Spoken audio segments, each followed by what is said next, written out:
Halo, Pak Sis. Bapak Siswanto ya namanya. Apa kabar Pak hari ini Pak? Alhamdulillah, Pak. Terima kasih Pak udah meluangkan waktunya. Baik, untuk pertanyaan pertama, Pak Siswanto bisa diceritakan perjalanan Bapak hingga menjadi mekanik alat berat di PT Dito Jaya Mandiri. Apakah sejak awal sudah tertarik dengan dunia mesin atau ada pengalaman tertentu yang membawa Bapak ke profesi ini?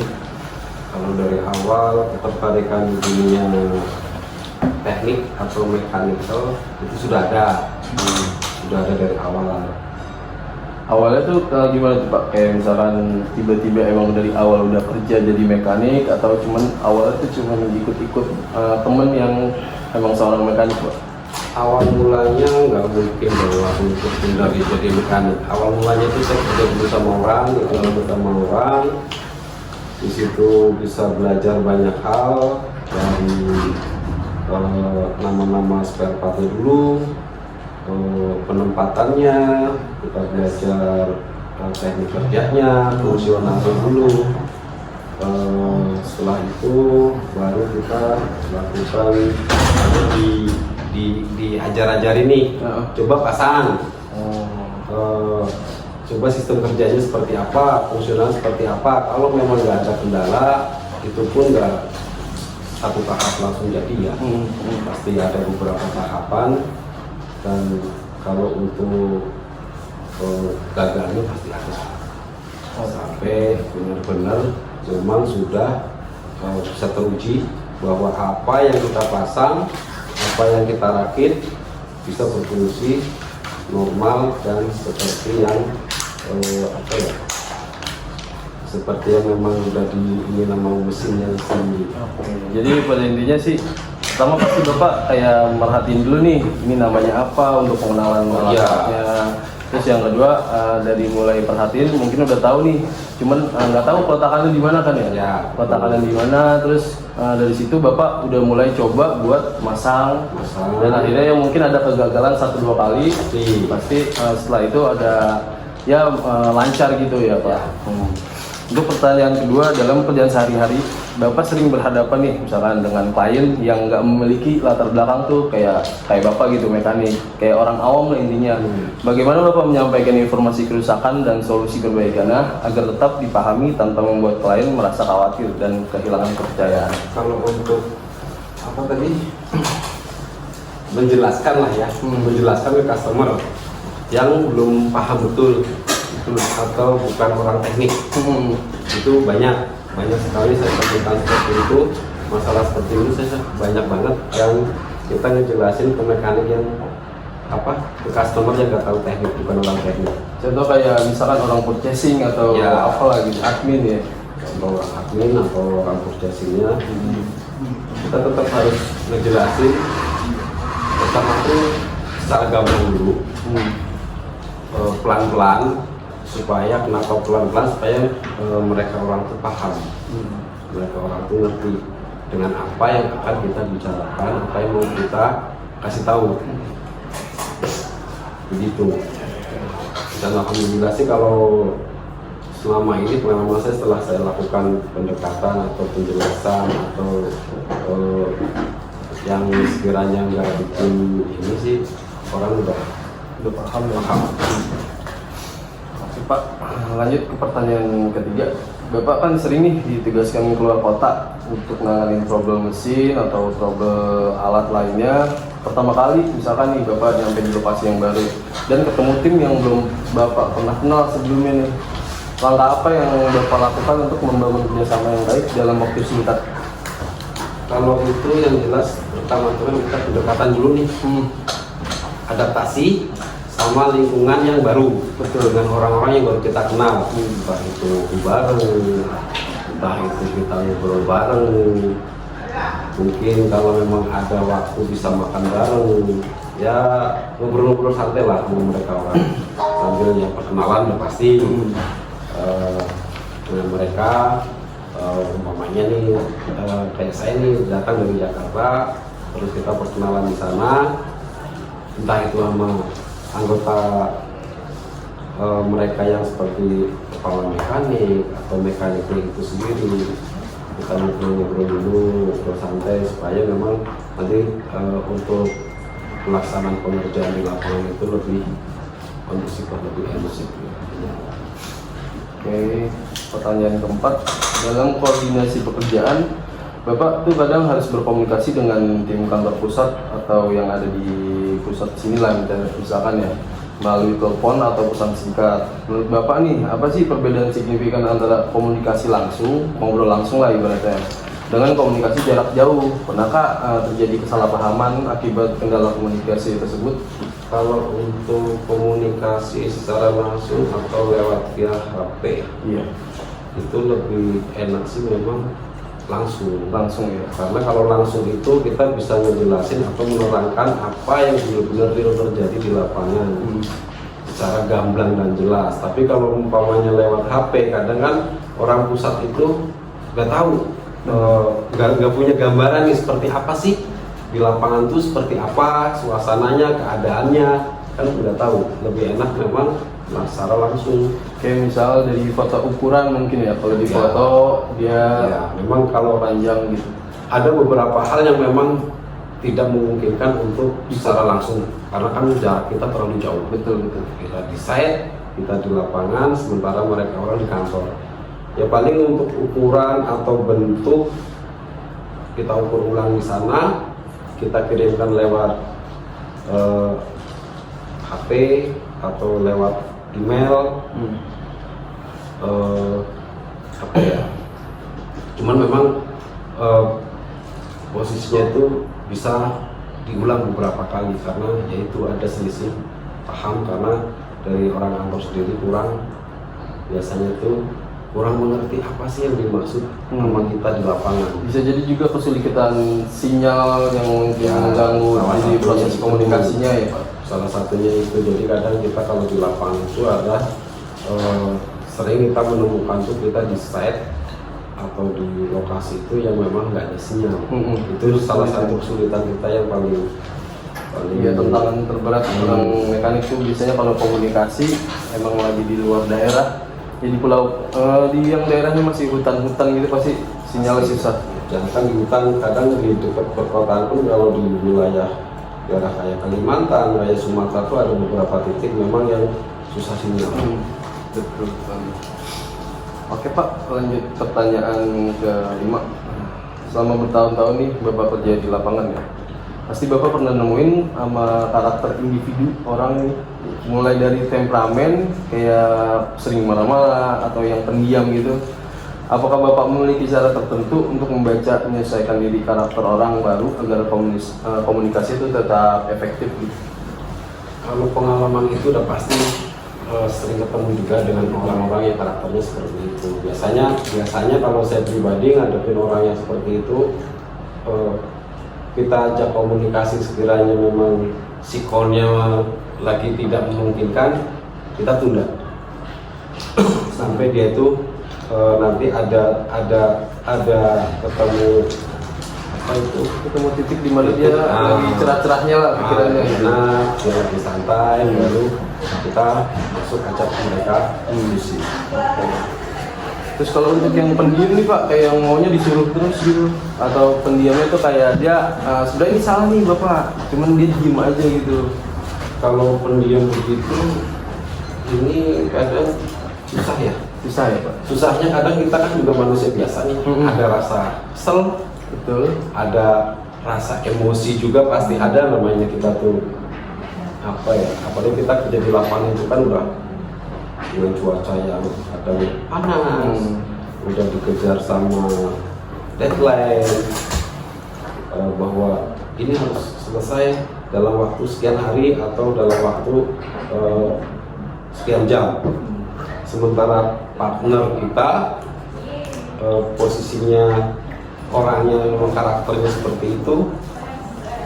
Kalau untuk saya pribadi kadang saya nggak mau nyuruh lagi, saya nggak mau minta dibantu lagi atau apapun itu. Kalau memang sekiranya saya bisa kerjakan sendiri, saya kerjakan sendiri. Ini sangat berkaitan sama pertanyaan nomor 6 nih.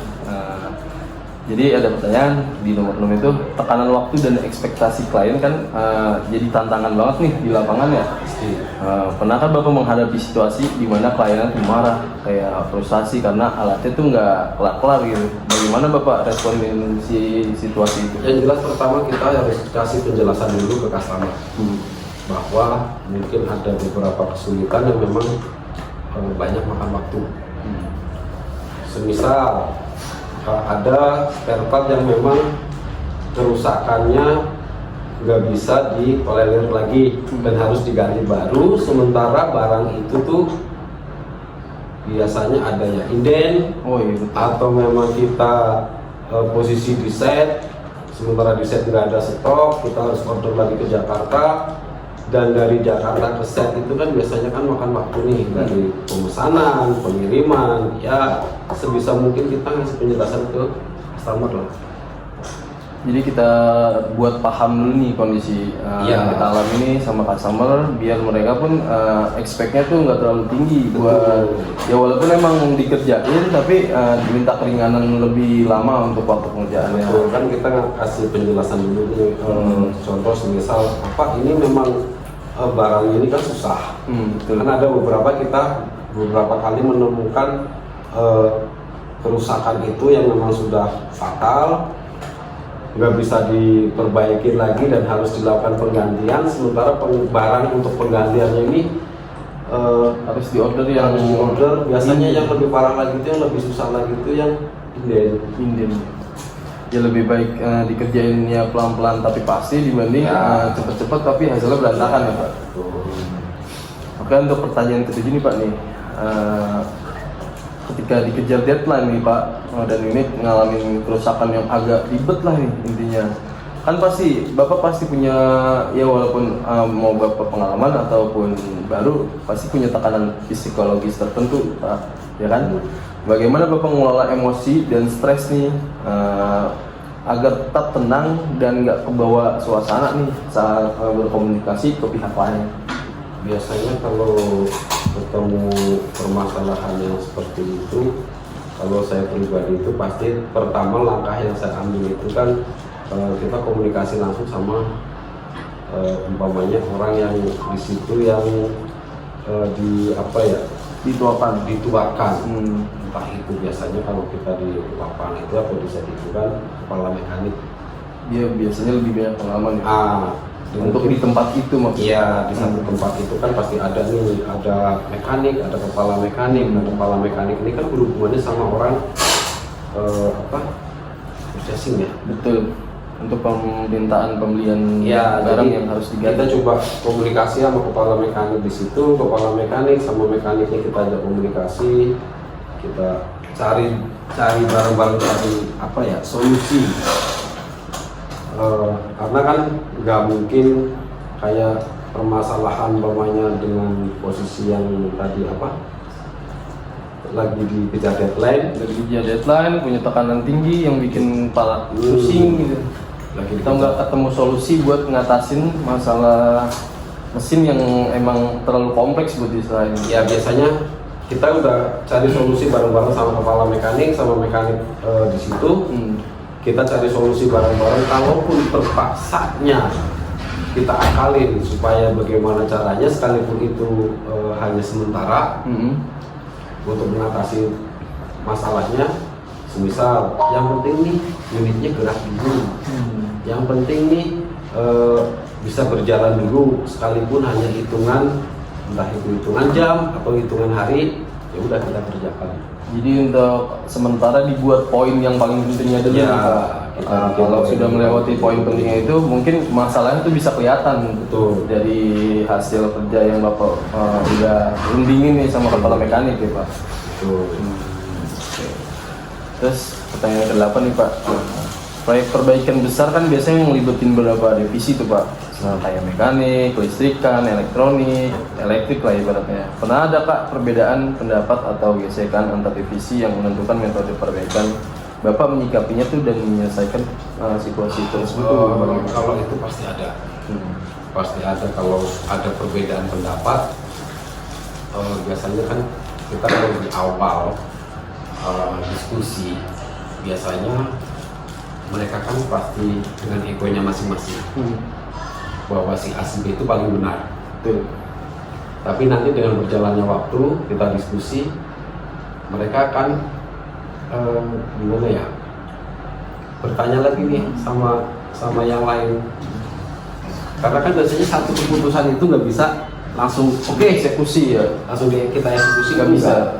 Karena kan kita berpikir ini nanti kalau kita ambil efeknya apa, kalau kita nggak kerjakan ini efeknya apa, kalau kita ambil yang ini efeknya apa, itu kan semuanya kan nanti kita bahas sampai benar-benar ketemu satu titik, satu keputusan, bukan keputusan individu ya, keputusan di mana kita Yang satu diskusi, satu keputusan kita sepakati bersama, baru itu kita yang jalankan atau kita kerjakan. Jadi ngindarin ya crash dari ide-ide yang emang nggak diterima. Sebenarnya sih kita ngehargain ya, ibaratnya kayak asumsi orang nih kayaknya enaknya kayak gini. Cuman kan mau nggak mau kita harus rembukin lagi bareng-bareng. Ya kalau emang kita nggak diterima asumsinya, ya mau nggak mau kita ngikut suara terbanyak mungkin. Betul. Nah, untuk pertanyaan ke-9 nih Pak, sebagai mekanik yang datang dari kantor pusat, Bapak kadang dianggap sebagai orang luar nih, kalau misalkan ke daerah-daerah kan, adalah kayak tim-tim lokal yang, wah ini dari Jakarta nih, gitu. Kenapa Bapak ngerasa ada jarak atau ketidakpercayaan dari tim lokalnya sendiri Pak? Kayak langkah apa yang Bapak ambil untuk membangun keakraban dengan kerjasama yang humoris atau harmonis? Kalau itu udah pasti ada. Kita datang, kita dianggap tamu, dan lebih sering itu mereka beranggapan bahwa kita tuh lebih senior, lebih ahli.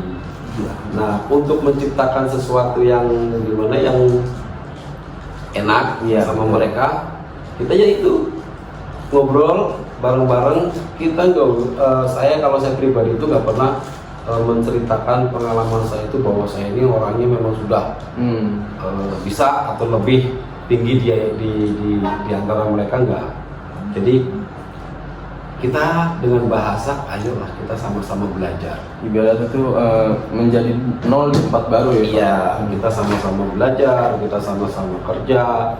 Yang jelas gimana caranya supaya pekerjaan yang akan kita kerjakan ini bisa cepat selesai, cepat maksimal, dan nggak ada istilahnya tuh nggak apa ya, punya kamu ini lu harus seperti ini karena sudah pengalamannya lebih banyak, nggak.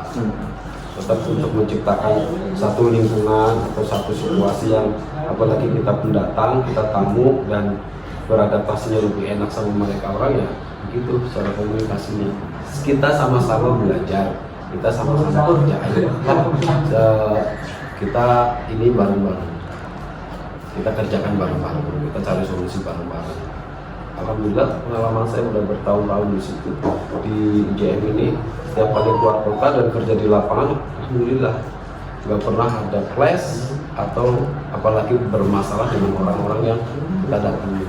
Justru lebih kita mendapatkan ilmu yang baru ya Pak, pasti dibanding kita yang ngeluarin hal-hal yang kita udah ngerti ya Pak. Karena di dunia mekanik itu yang pengalaman saya dapat itu, dimana kita tuh pergi ke suatu tempat yang baru, memang betul kita akan dapat ilmu yang baru, pasti itu, entah itu 1-2 poin masih dapat. Oke. Di pertanyaan ke-10 nih Pak, menurut introspeksi Bapak sendiri nih, aspek interpersonal apa yang menjadi kekuatan Bapak dalam bekerja, dan sebaliknya adakah sisi diri Bapak yang harus Bapak waspadai agar enggak mengganggu dinamika kerja sama tim, kayak dari sifat Bapak yang emang egois atau Ya, kayak bawaan diri Bapak? Kalau masalah itu ya apa ya, pertama kalau buat saya itu, saya nggak mau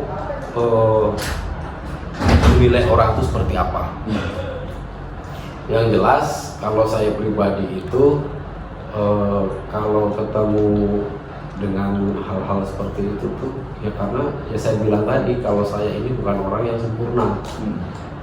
Pasti rasa apa tuh pasti semuanya kan pasti punya, betul. Cuma tinggal kita bisa ngontrol diri apa enggak. Kalau untuk masalah itu biasanya saya tuh mawas diri dulu deh. Mawas diri saya tuh seperti apa sih, sudah sampai di mana sih saya ini Menilai diri sendiri. menilai diri sendiri dulu. Saya nggak berani menilai orang tuh, oh si A si B ini orangnya udah begini, orangnya seperti nggak mau. Jadi saya tetap mawas diri, menilai diri saya sendiri, dan nggak mau menilai orang lain dalam segi apalagi kepribadian lah ya. Oke. Untuk pertanyaan ke-11 nih Pak, integritas dan kejujuran adalah hal yang sangat penting nih dalam dunia jasa, apalagi Bapak mekanik ya Pak.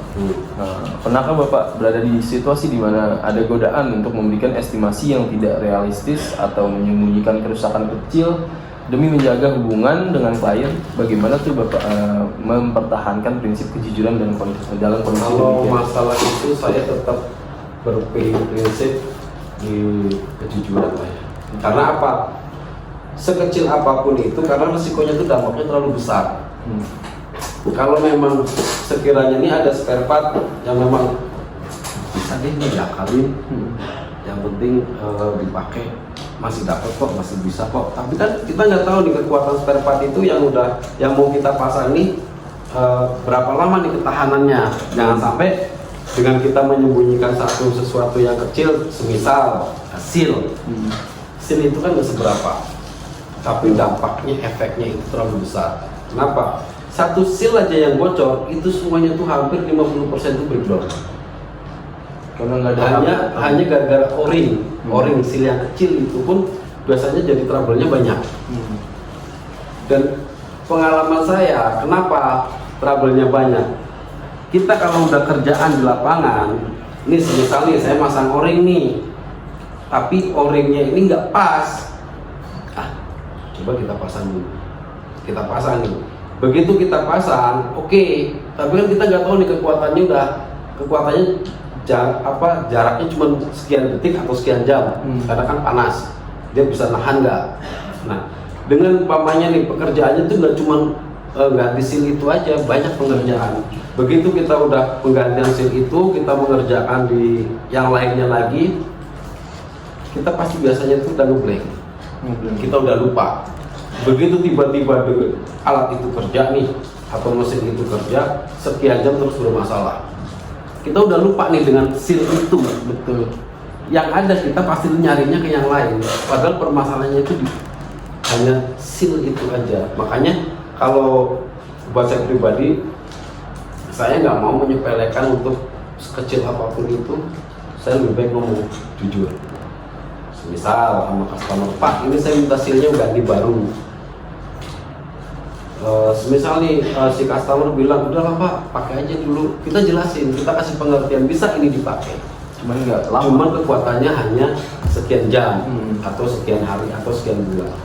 Jadi nanti kalau Bapak ini tetap saya pasang seperti yang Bapak minta, nanti kalau ada apa-apa Bapak jangan komplain ke kita, karena kita udah kasih penjelasan. Jadi intinya harus punya keputusan lah ya Pak. Oh iya, harus ada keputusan. Jadi lebih baik kita ganti barang baru dibandingkan kita maksa buat pakai yang lama, tetapi jangka waktunya itu nggak bakal lama dan Iya, mengganggu spare part lain yang baru gitu ya. Karena kan customer sendiri kan biasanya kan mereka berpikir baru diganti kok, barangnya baru kok, kok baru kerja sekian jam atau sekian menit atau sekian hari udah bermasalah.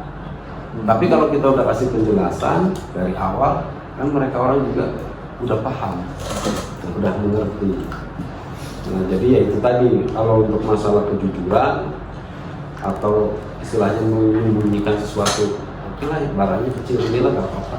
Mending kalau buat saya pribadi saya nggak mau, karena kan apa yang kita kerjakan itu pasti ada dampaknya, ada efeknya, dan resiko juga ya. Resikonya juga ada. Jadi lebih baik kita jujur, Pak ini Iya. harus diganti. Saya nggak mau lanjutin kalau misalnya ini nggak diganti. Punya keputusan seperti itu. Ya. Dalam ini pertanyaan ke-12 Pak. Dalam situasi krisis di lapangan nih, kayak unit mogok dan semua pihak bingung nih, Bapak sering kali jadi sosok yang diandalkan untuk memimpin atau mengambil keputusan. Menurut Bapak, faktor apa yang membuat rekan-rekan di lapangan mempercayai Bapak untuk memegang kendali dalam situasi darurat?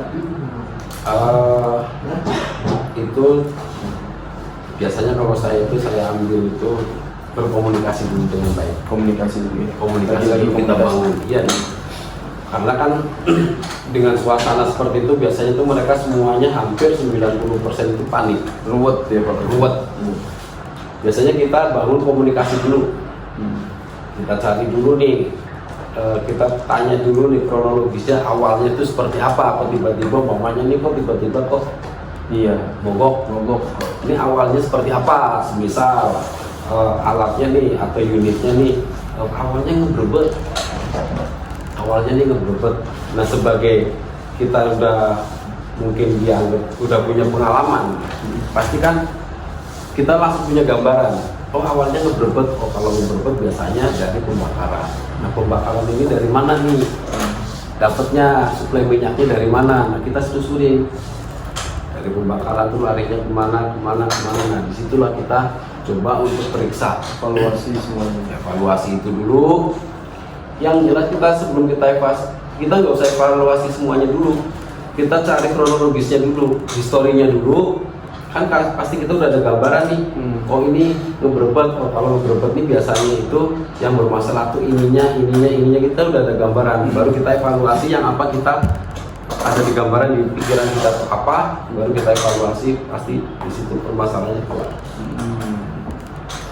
Oke. Untuk jawaban soal pertanyaan nomor 13 nih, sama bertahun-tahun di lapangan nih Pak, tentu ada banyak momen yang nggak bisa dilupain nih sama Bapak. Boleh Bapak berbagi satu pengalaman yang paling lucu atau mengharukan yang pernah Bapak alami bersama rekan kerja atau klien di proyek? Kalau yang lucu ada, yang mengharukan juga banyak. Coba boleh diceritakan yang lucunya dulu Pak.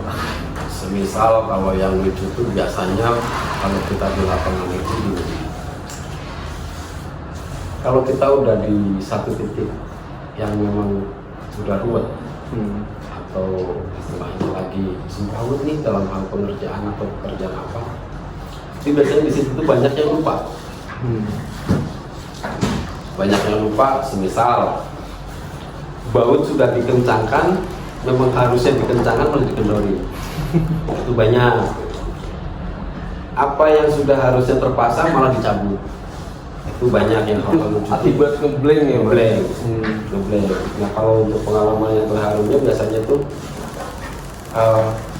apa ya? Yang pernah saya alamin itu insiden itu biasanya lebih banyak tuh Insiden ya Pak? insiden Yang makan banyak korban ya? ya. Kayak pengalaman dulu tuh begini. Jadi satu alat itu lagi kerja, terus ada kebocoran di hose oli hidrolik. Karena memang posisinya alat itu kerja udah sekian jam, pasti posisi oli hidrolik itu kan panas. Ada kebocoran di leher hose, di pipanya. Saya bilang sama orang setempat itu, istilahnya yang pada kerja di situ, matikan dulu engine-nya, prekan dulu hidroliknya, buka hose. Ternyata mereka apa ya, maunya tuh singkat, maunya simple, maunya langsung ditembak kelas. Begitu tuh si leher hose ditembak kelas, pecah. Karena posisi oli itu panas, sementara oli hidrolik itu lebih encer dan bisa, kalau udah panas itu gampang terbakar. Akhirnya oli itu nyebur ke si pengelas, terbakar. Menurut itu Pak? Kita lakukan pertolongan pertama seperti apapun, si api itu nggak mau mati karena kan bukan bahan bakar. Karena dia nempel kan ya, seperti solar atau bensin itu biasanya kita taburin tanah. Kalau di set itu kan kebanyakan kan tanah lumpur, itu dia mati. Nah kalau oli itu nggak mati. Akhirnya si korban itu mengalami 95% luka bakar, meninggal di tempat. Itu pengalamannya haru ya Pak, rata yang nggak nyangka gitu bakal ada kejadian kayak gitu. Terus ada lagi yang pengalaman yang haru itu, biasanya kita pernah pengalaman itu nemu trouble alat yang nggak bisa di starter, dikarenakan si aki ini sudah lemah. atau ada konsleting di Dynamo Star. Jadi bisa di starter tapi dicolok pakai obeng, dilangsungin konsleting. Itu saya pernah pengalaman di Tangerang juga pernah. Jadi begitu itu si starter itu kita colok pakai obeng, kita konsleting hidup, tapi kita tuh nggak ngeh bahwa si Prosneller ini udah masuk di gigi 1, Maju. posisi maju. Sementara doser itu kan pakainya cracklingnya itu kan dia kan rata. Begitu gigi masuk, RPM tinggi, otomatis si helper ini yang nyolok ini kan ke bawah sama trackling. Jadi dia jatuh ke depan, melindes. Dengan bobot berat itu kan 30 ton. 30 ton tuh Pak. Karena memang resikonya itu berat. Iya Bro, ya. Oke, pertanyaan ke 14 nih Pak. Bapak telah mengalami nih berbagai dinamika industri dengan hubungan antar personal. Jika Bapak boleh memberikan satu nasihat terutama kepada saya mahasiswa yang ingin memasuki dunia kerja tentang bagaimana bertahan dan berkembang dalam industri yang tidak hanya menuntut keahlian teknis tetapi juga kemampuan bergaul, apa yang Bapak sampaikan? Kalau pesan saya sih keahlian yang istilahnya nanti sebentar lagi masyarakat punya kerja lah ya. Apalagi di dunia teknik, misal itu yang pertama itu ya kita cintai dulu atau sukai dulu pekerjaan itu atau profesi itu. Kalau kita udah suka, apalagi sudah cinta sama profesi itu apapun pasti akan mudah, akan lebih mudah. Kenapa? Pengen tahu, betul. Harus banyak belajar, harus banyak bertanya. Ini apa? Namanya apa? Penempatannya di mana? Fungsionalnya apa? Untuk apa? Jadi jangan malu bertanya sama yang sudah senior di situ, di lingkungan kerjaan yang baru. Gak apa-apa kita dianggap bodoh, gak masalah. Yang jelas kita kan mencari ilmu. Nah prinsipnya apa kalau untuk di dunia teknik? Kalau buat saya pribadi itu dari dulu tuh karena saya tuh kepengen ngerti, kepengen paham dunia teknik, ya khususnya alat berat yang sekarang saya gelutin. Itu saya nggak pernah segala sesuatu itu saya nilai dengan uang. Karena saya anggapnya ini saya belajar, saya sekolah lagi. Itu dulu. Sampai saya itu benar-benar bisa tahu, paham apa itu yang namanya spare partnya, kegunaannya dan fungsionalnya. Nanti akan mudah lah. Semuanya itu lebih mudah. Intinya yaitu pesan saya itu ya tekunin. Kejujuran udah pasti, jujur, tekunin, sama banyakin ingin tahunya. Dalam arti kata banyakin ingin tahunya ya itulah banyak bertanya. Ini namanya apa, fungsionalnya, penempatannya segala macam. Itu sih. Itu dalam teknis ya Pak? Ya. Kalau dalam bergaul nih Pak, kayak lingkungan kantor atau apa, ada hal yang kayak Bapak bisa sampaikan? Kalau bergaul di lingkungan kantor itu kan biasanya kita tuh lihat dulu nih karakter orangnya nih. Betul. Kan kita harus belajar nih karakter si A si B-nya. Ya bolehlah kita ada candaan-candaan sedikit yang tapi yang sewajarnya lah. Sewajarnya ya Pak. Terus ya sering berkomunikasi, bisa apa ya? Biasanya kan kita di lingkungan baru itu ada tiba-tiba nih ada yang apa ya? Pengen deket, pengen akrab, pengen tahu nih. Biasanya kamu orang mana sih? Tanya-tanya hal kecil ya Pak. Hal kecil ya, jalanin apa jawab aja. Kita kasih tahu aja selagi memang masih dalam tingkatan wajar lah. Lagi-lagi sih sebenarnya komunikasi ya Pak. Komunikasi, intinya komunikasi lah. Kalau nggak tahu ya tanya, jangan kayak so tahu gitu sebenarnya. Ini terakhir Pak, sebagai penutup, jika Bapak boleh memilih satu hal yang paling Bapak banggakan dari seluruh pekerjaan atau karir Bapak, bukan dari sisi pencapaian teknis tapi melainkan dari sisi hubungan dan interaksi dengan orang-orang di sekitar Bapak, hal apa yang akan Bapak pilih? Kalau maksudnya gimana? Ya kayak misalkan jalin hubungan sih dengan orang-orang nih dari ya orang-orang lingkungan kerja. ya orang-orang lingkungan kerja. Kalau orang-orang lingkungan kerja tuh kalau buat saya pribadi itu kalau memang kita udah lama gitu ya, itu kan bisa udah jadi saudara, kita jadi keluarga. Kenapa saya bilang kadang bisa ngelebihin keluarga loh, bisa ngelebihin saudara loh. Kenapa? Karena kita memang setiap hari itu berinteraksi, setiap hari kita bertemu, kita ngobrol, kita bercanda, kita segala macam kita bareng. Terkadang di saat kita kesusahan pun mereka orang dulu yang pertama yang kita mintain tolong. Belum tentu kita saudara dulu. Benar sih. Biasanya kan ke lingkungan kerja dulu, ketemu kawan-kawan kita dulu yang satu profesi atau satu naungan, satu apa ya, satu pekerjaan. Karena kita kan pasti lebih dekatnya sama mereka. Ya kalau soal kerjaan sih sebenarnya siapa yang bisa bantu ya Pak? Ya. Nggak harus jadi saudara, nggak harus jadi teman tuh. Iya, betul. Mungkin kayak dari teman-teman Bapak yang sesama mekanik tuh ya walaupun ya nggak akrab amat, cuman masih bisa ditanya untuk hal yang Bapak pasti nggak ngerti gitu kan. Pasti. Nah itu tadi balik lagi ke komunikasi. Kalau kita menjalin komunikasinya dengan baik, kayak pengalaman saya sendiri, kalau ada kesusahan entah itu apalagi di soal pekerjaan ya, itu saya juga tetap berkomunikasi sama kawan-kawan. Sekalipun itu kawan-kawan itu yang di luar, bapaknya saya sekarang di JM, di luar JM, kita tetap, dan mereka orang pun sama. Kalau mereka orang ada kesulitan atau apapun ya pasti kita bantu sama kita. Ya pasti mereka pun bakal ngelakuin hal yang sama gitu ya. Karena kayak misalkan pernah megang alat ini enggak? Misalkan atau misalkan Bapak pernah ya pasti Bapak ngasih tahu ke mereka. Cuman kalau misalkan Bapak yang belum pernah, mungkin teman-teman udah pernah pegang yang engine lain gitu. Kalaupun biasanya pengalaman saya itu kalaupun di mereka tuh belum pernah ada yang pengalaman di pengalaman di hal seperti contoh nih, saya megang engine Caterpillar, terus saya menemukan satu kesulitan dan mereka ada beberapa teman yang nggak bisa, yang belum pernah ada pengalaman di engine tersebut. Biasanya kita apa ya, cari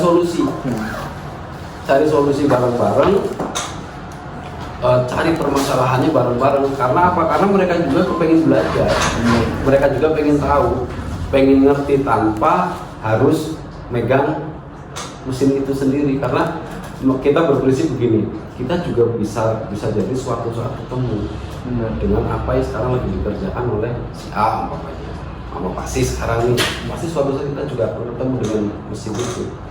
Biasanya begitu. Karena kan kalau di dunia alat berat begini kan nggak, misal nih kayak mobil itu kan maunya ini Toyota, ya udah Toyota, Mitsubishi ya udah Mitsubishi khusus, atau Isuzu ya udah Isuzu. Kalau alat berat kan kita dituntut semuanya harus tahu, semua merek tuh harus tahu, Komatsu, Kobelco, Hitachi, Caterpillar, atau mungkin banyak sekarang yang merek-merek yang baru. Kita tuh harus dituntut belajar dan memang dituntut harus tahu, karena kita nggak menutup kemungkinan suatu saat pasti ketemu dengan unit yang mereknya seperti itu. Dan tipe-tipenya kan kalau untuk di alat berat itu kan beda-beda. Semisal kalau kayak mobil kan, kayak alat berat itu kan ada eksavator, ada doser, ada motor grader, ada vibro, ada kren, banyak jenisnya, tipenya. Nah di situ kan kita tuh dituntut gimana caranya kita bisa, dan kita kan nggak mungkin nih dalam 1 tahun umpamanya nih kita pelajarin semua merek, kan nggak mungkin.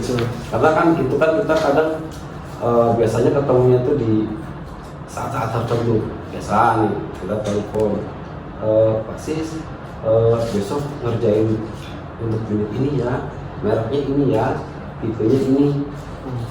Nah sementara kita kadang waduh belum ada pengalaman di unit itu, mau nggak mau kan kita cari ini keluar kawan-kawan, sesama mekanik, si A si B, kita tanya komunikasi sama mereka dan alhamdulillah sih selesai. Satu hal lagi, nanti kalau suatu saat kamu pengalaman di dunia teknik atau jadi mekanik, satu hal yang harus kamu tahu, harus kamu pahami, nggak ada mekanik itu pinter, nggak ada mekanik itu ahli. Semuanya hanya satu nih prinsipnya nih, kalau kita kerja di teknik nih, sabar, teliti, bersih.